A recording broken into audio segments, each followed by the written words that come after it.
সেদিন ঘুরতে ঘুরতে আমরা গিয়েছিলাম ওয়ান বাইটে। অর্ডার দিয়েছিলাম কফি আর পাস্তা।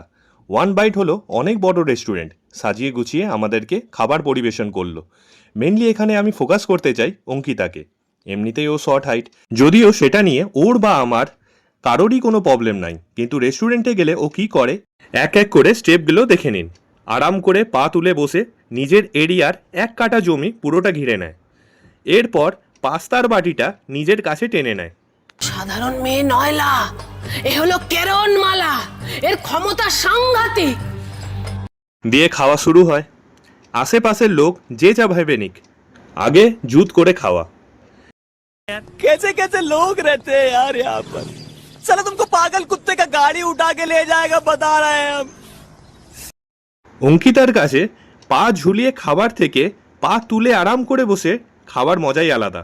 আপনাদের যদি ইচ্ছে হয় আপনারাও এইভাবে বসে খেতে পারেন, চেষ্টা করে দেখুন, লজ্জা পাবেন না। कौन है ये लोग? कहां से आते हैं ये?